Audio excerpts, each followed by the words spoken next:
Your Eminence, I know later this month you're headed, this week, back to Rome for the so-called G8 meeting, of which you're a member. Were you surprised to be named to that commission? Well, I was surprised that there was such a commission to begin with.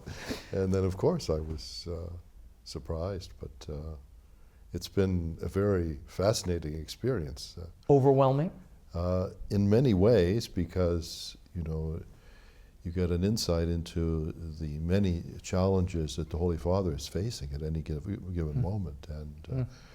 And obviously he's trying to reach out to the whole world. The representation is from every continent on that group. Your cohort, Cardinal Maradiaga, who's a member of this G8, he has said the Church has embraced and reached the dawn of a new era.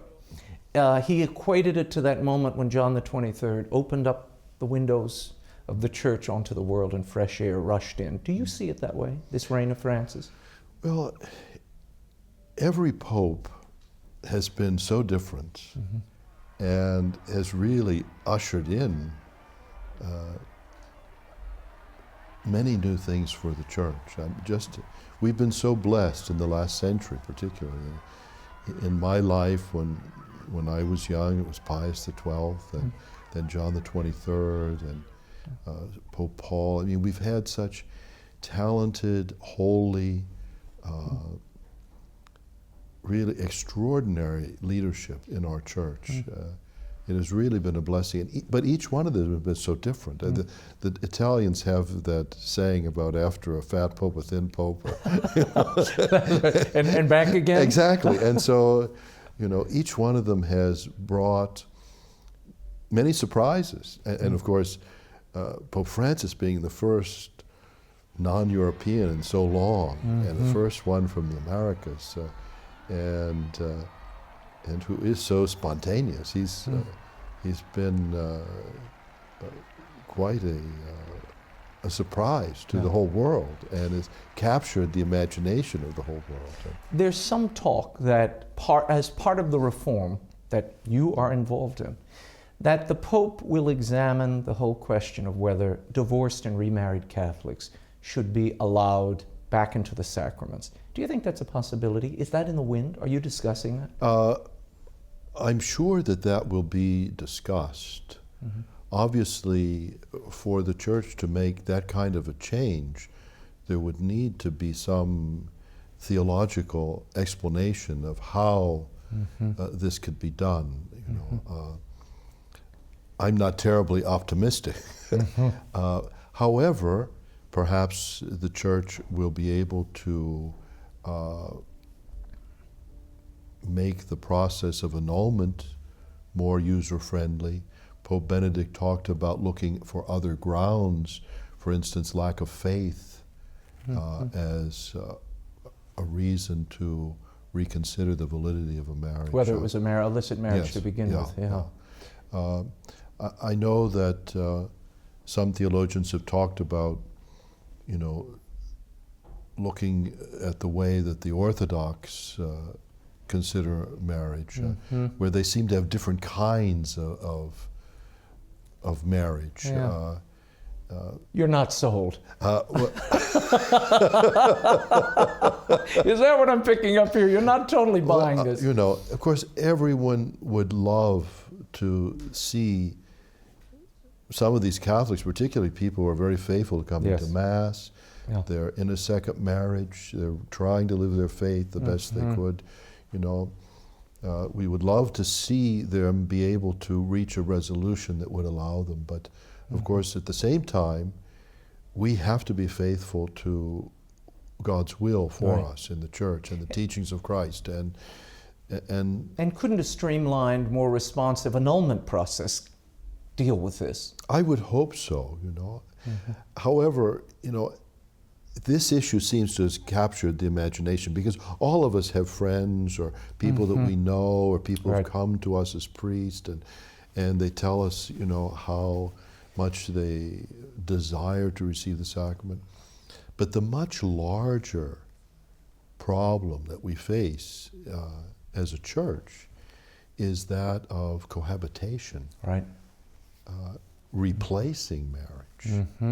that is far more prevalent and is really undermining not just the church, but society in general. So, as I talk to people in Rome about this whole notion of restructuring, reforming, particularly the Curia, but the church at large, it has to be overwhelming to be part of this sort of thing. It's a big project. Mm-hmm.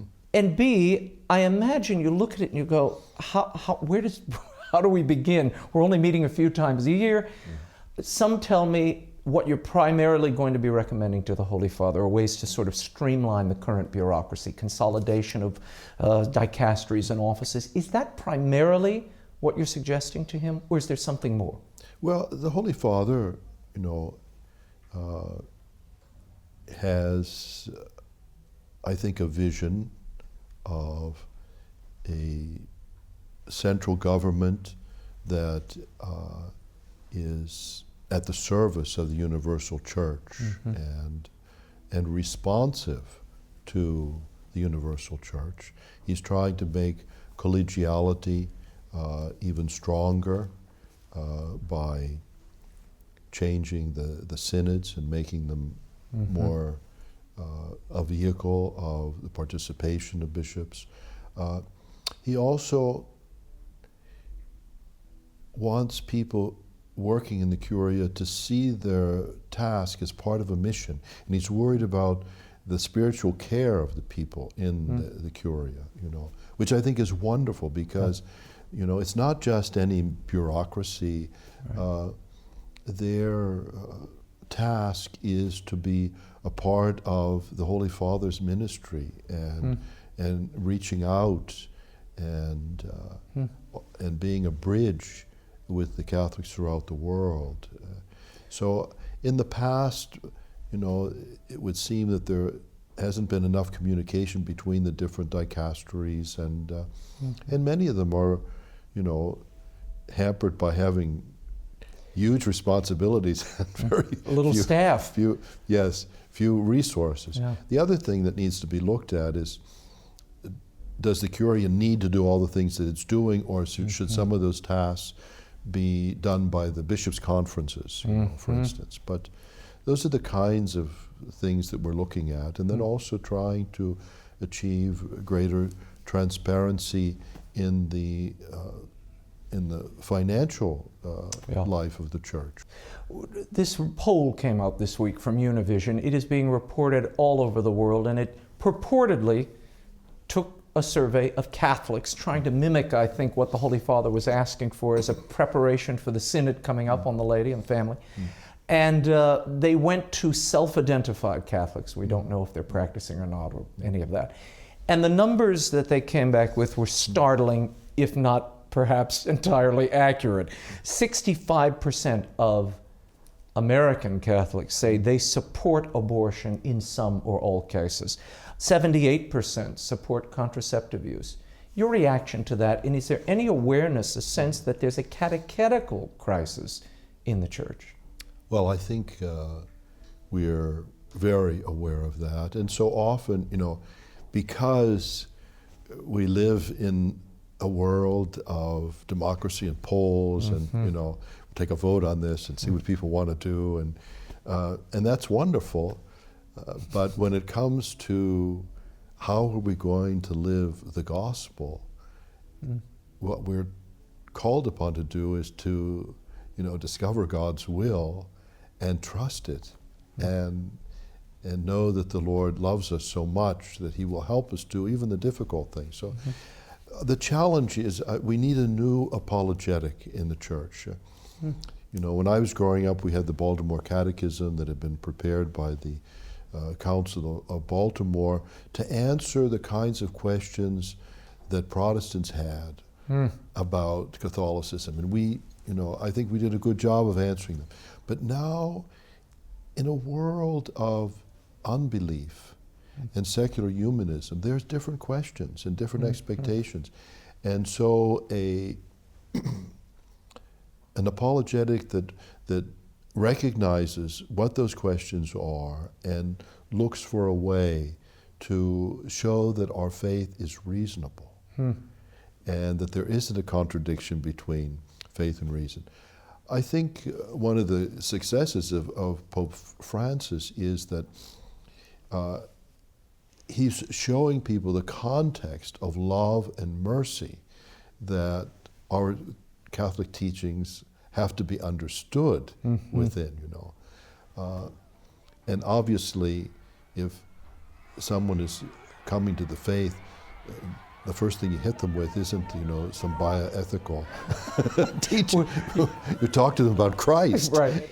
No. You said something that sort of hits on just this point, and it's a quote from a recent interview. You said, if people only think of the church in terms of the sex abuse crisis and the culture wars, that makes our job very challenging.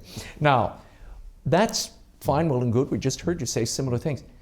What happens, though, when you came out, for instance, in December and announced a global initiative on behalf of the Holy Father and the Vatican to protect children? Doesn't that reaffirm, if you will, remind the public at large of a crisis that the Church, at least in the West, largely put behind her? At that press conference in December, I tried to make that very clear, that the Holy See is anxious to make sure that the bishops' conferences are doing their job. But the bishops' conferences and the individual diocesan bishops are the ones who are ultimately responsible. This March will mark the first anniversary of Pope Francis's election. Your reflections on him at the one-year mark? Well, I think just re-energizing so many Catholics with the message of God's mercy and love and the social doctrine of the Church, reaching out to those on the margin. I think that has captured the imagination of the world, and I think that has touched the hearts of the world when they see that this is a man who truly is on fire with that kind of love. You are close to this man. You converse with him. You traveled with him when he went to Assisi last year. You're going back in a week. What is your greatest concern or fear for him at this moment? Well, he needs to take care of his health, and you know, he seems to be blessed with the stamina, but the demands of his office are very, very great, and but he's a man of great serenity. This is you know, all of the controversies and the problems, he looks at them with great dispassion and a sense of peace before God that is very inspiring. If he were sitting here today and this camera wasn't here, and he said, "Sean, what's the one thing I should do tomorrow?" you would tell him what? Oh, that's a good question. I don't know at this very moment. If I did know what I was going to say, I would hesitate to say it on television. Okay. I see my job as advising the Pope, not lobbying him. Do you see that happening? Are you concerned that that's happening because he is such a beloved now media figure that you see others sort of trying to broadcast, if you will, or whip up a crowd to move him in one direction or another? Well, I think there's always a danger of that. You know? And in the Church, we must let the Holy Spirit lead us, and to do that, we must be searching with faith and humility and prayer to achieve that. It appears as if immigration reform is finished for this year. Both the minority leader and now the Speaker of the House has said, we can't do anything this year. Your thoughts on that?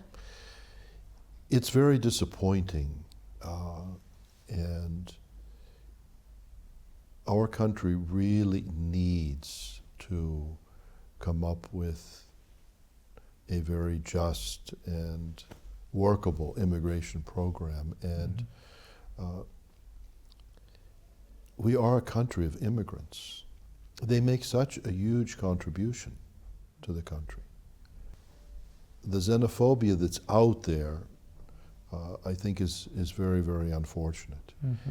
And then, of course, some of it is the political, mm-hmm. you know, the fear of the Republicans that if they become citizens, they'll become Democrats. Mm-hmm. But I think they should think twice. They might be driving the Hispanics into the Democratic Party. Mm-hmm. They should be reaching out. There are many issues that the Hispanics would resonate with, not trickle-down economy. To quote a certain exhortation. But you know, certainly some of the life issues and family issues are mm-hmm. things that, and we really have to look at, you know, millions of people who are living on the margins because of not being legal. Mm-hmm. And many of them have come here because of very dire circumstances. And they've come here too because we need them and we have attracted them. And our laws have not allowed for sufficient flexibility in bringing immigrants in to be able to maintain our economy. Final question. John Paul II and John the 23rd are about to be proclaimed saints. Give me your thoughts on each of them and what this means, what the message is, do you think, from both Pope Francis as well as the great ministry of both yes. of these popes? Well, once again, both of them were so different, but both of them were so beloved. Mm-hmm. And obviously very holy men. A chi è rivolto in modo?